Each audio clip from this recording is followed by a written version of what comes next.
네, 유럽 곳곳이 때 아닌 인종차별 논란으로 홍역을 치르고 있습니다. 심지어 EU 17개국이 인종차별에 반대한다는 공동선언까지 내놨는데요. 네오파시즘과 같은 뿌리 깊은 인종차별주의 여전히 기세가 수그러들지 않고 있습니다. 유럽 특파원 연결해서 자세한 소식 들어보도록 하겠습니다. 김은건 특파원. 네, 런던입니다. 먼저 그리스 얘기부터 해봐야 될 것 같습니다. 그리스 이제 최근 경제 위기 때문에 시위가 끊이지 않고 있는데 여기에다 인종차별 반대 시위도 잇따르고 있죠.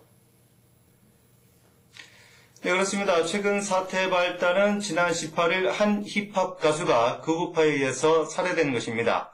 반파시스트 운동가이기도 한 피사체 씨가 극우파 정당 소속 40대 범인에게 살해되면서 그리스 곳곳에서 파시즘 규탄 집회가 계속되고 있습니다. 어젯밤에도 수도 아테네에서 수천여 명이 참가하는 시위가 이어지면서 경찰과 격렬한 충돌이 벌어졌는데요. 시위대들은 피사치 씨를 살해한 범인이 소속된 황금새벽당 본부를 향하며 시위를 벌이다가 이를 저지하는 경찰에게 화염병과 돌을 던지며 격렬하게 저항했습니다. 그리스 정부는 현재 이번 사건에 황금새벽당이 연계되어 있는지를 조사하고 있으며 그리스 대법원에서 관련 사건을 다루도록 했지만 아직까지 수사 결과는 나오지 않고 있습니다. 네, 또 이탈리아에서는 사상 첫 흑인 여성 장관에 대한 비하 발언까지 나오면서 인종차별 논란도 이어지고 있죠?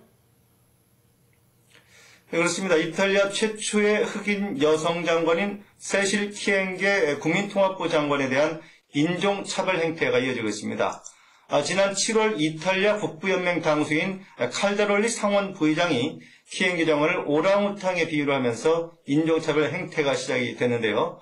키엥게 장관에게 바나나를 던지는가 하면은 지방도시를 방문할 때 올가미를 걸어놓는 등 위협적인 행동도 이어졌습니다.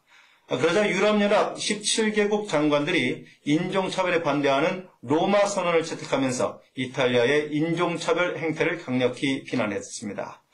EU 장관들은 특히 최근 경제위기로 인종차별과 같은 인기 영합주의가 힘을 얻고 있다면서 EU 회원국과 EU 집행위원회가 인종차별에 대항하기 위한 협약을 승인해 줄 것을 촉구했습니다.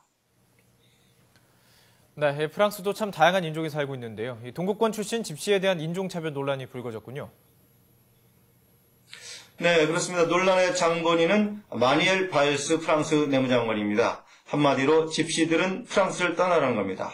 바일스 장관은 차기 대선 주자로도 거론될 정도로 비중이 있는 정치인인데요. 집시들의 생활 방식이 프랑스 방식과는 다르기 때문에 프랑스에 동화할 것을 기대하는 것은 착각이라면서 이 같은 주장을 했습니다. 이에 대해서 유럽 인권단체와 EU 집행위원회는 인종차별적 반언이라고 강하게 비난을 했고 프랑스 정부의 동료 장관들조차 그런 식이라면 스페인과 이탈리아 출신 이민자도 나가야 한다면서 국민통합을 저해하는 발언이라고 반박했습니다.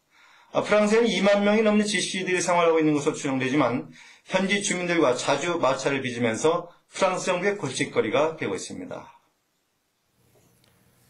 네, 독일 네오나치즘이 아직도 영향을 미치고 있는데요. 지난 총선에서 첫 흑인 의원이 나왔죠? 네, 그렇습니다. 지난 일요일 치러진 독일 총선에서는 독일 의회 역사상 의미 있는 변화가 있었습니다. 사회민주당 출신인 카람바 디아비 후보가 아프리카 이민자 출신 흑인으로서는 처음으로 독일 하원의원에 당선된 것입니다. 현재 독일에 거주하는 전체 흑인 인구가 50만 명 정도로 추산된다는 점에서 디아비 후보의 당선은 기적적인 일이라는 반응도 나옵니다. 하지만 디아비 후보가 당선 소감에서 밝힌 것처럼 혼자만으로는 세상을 바꿀 수 없고 결국 힘을 모아나가야 하는데요. 유럽 내 인종차별은 국내 정치를 겨냥한 대중영합주의와도 밀접한 관계가 있는 만큼 정치인들의 각성이 필요하다는 지적이 나왔습니다. 지금까지 런던에서 YTN 김은걸입니다.